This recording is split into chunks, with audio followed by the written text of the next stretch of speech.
세계 랭킹은 여전히 30위권인데 선수들은 8억씩 받습니다. 이게 말이 되나요? 김연경 한 명으로 버텼던 한국 여자 배구는 김연경이 떠난 뒤 연봉은 더 올라갔습니다. 이번에 공개된 연봉표를 보면 팬들이 왜 화가 났는지 충분히 알 수 있죠.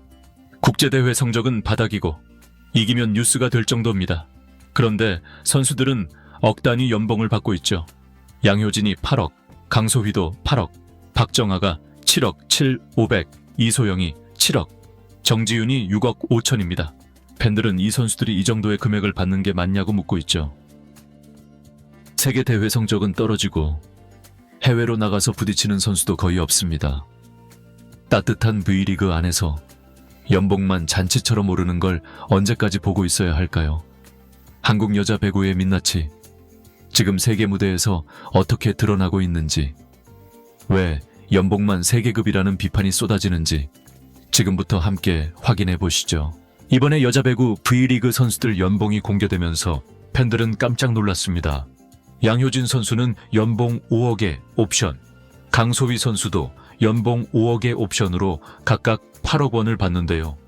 박정아 선수는 총액 7억 7,500만 원, 이소영 선수는 7억, 정지윤 선수도 6억 5천만 원이죠.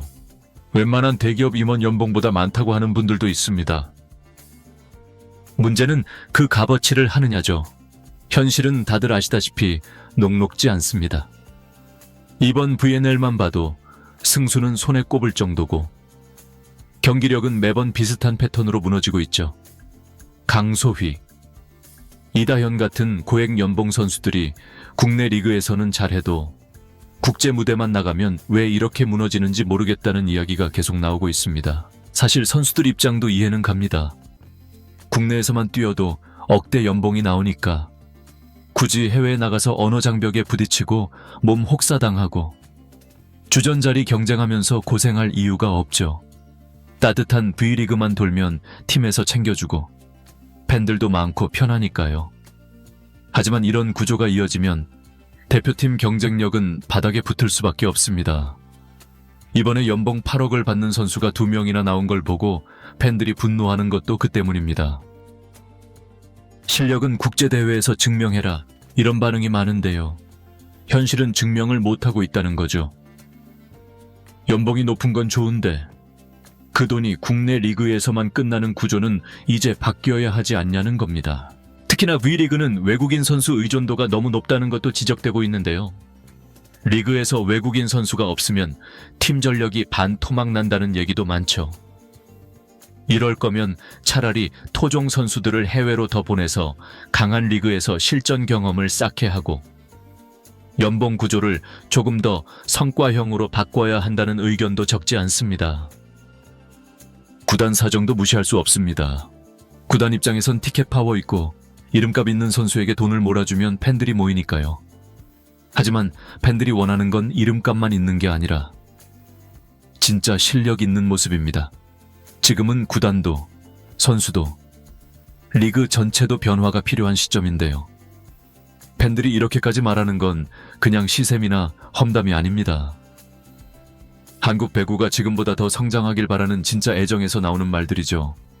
그게 이번 연봉 논란의 핵심입니다. 지금까지는 선수들이 잘하면 연봉이 올라가는 구조였다면 이제는 국제대회에서 뭔가 증명을 해야 연봉도 따라가는 구조로 바뀌어야 한다는 말이 계속 나오고 있죠. 실력으로 보여주면 연봉이 아무리 올라가도 욕 안 먹을 겁니다. 그런데 보여주지 못하면 논란은 계속될 수밖에 없죠.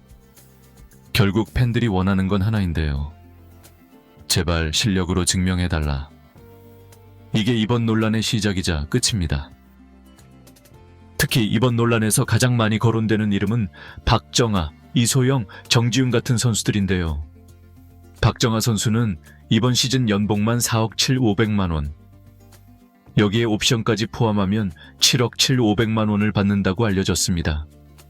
이소영 선수도 IBK 기업은행에서 연봉 4억 5천만 원, 옵션 포함 7억 원 수준이죠. 정지윤 선수도 아직 어린 나이지만 연봉 4억 5천만 원의 옵션까지 하면 6억 5천만 원이 됩니다. 팬들이 문제 삼는 부분은 단순히 금액이 아닌데요. 이 정도면 세계 여자 배구 톱급 선수들 연봉 못지않은 금액인데 정작 국제대회 성적이나 임팩트는 왜 이렇게 초라하냐는 거죠. 팬들이 제일 화나는 부분이 바로 여기입니다. 국내에서는 이 선수들이 주전이고 간판 스타이자 광고판이니까 구단 입장에서는 연봉을 높게 줍니다.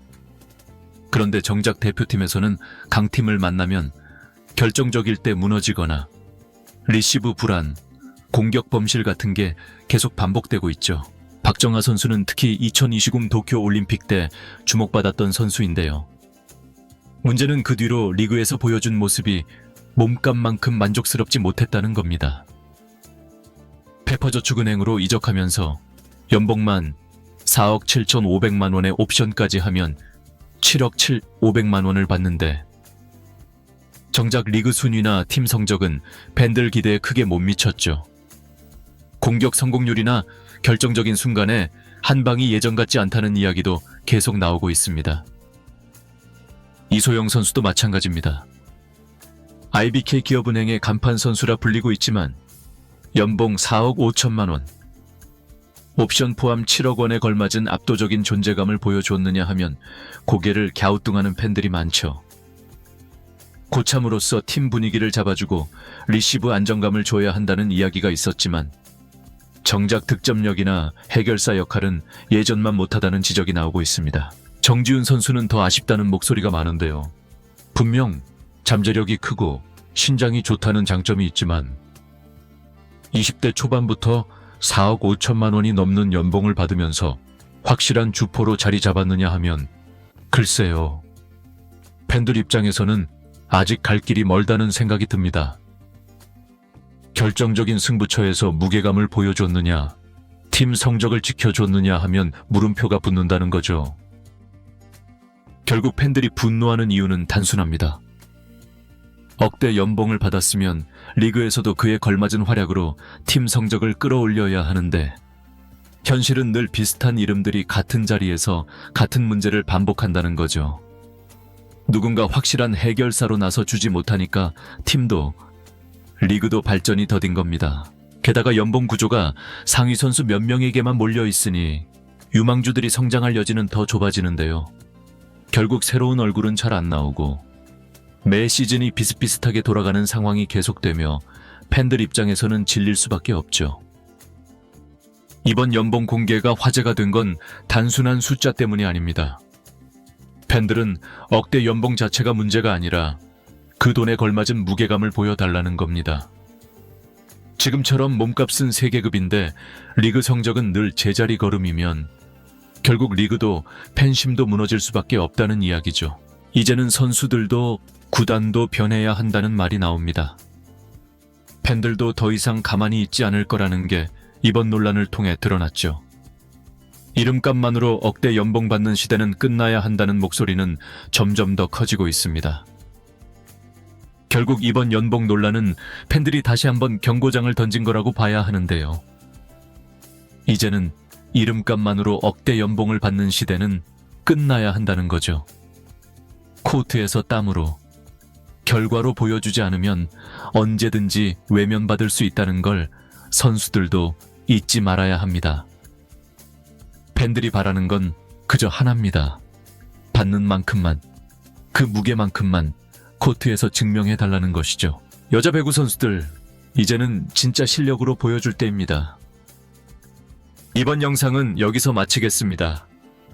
재밌게 보셨다면 구독과 좋아요, 알림 설정 부탁드려요. 그럼 오늘도 시청해주셔서 감사합니다.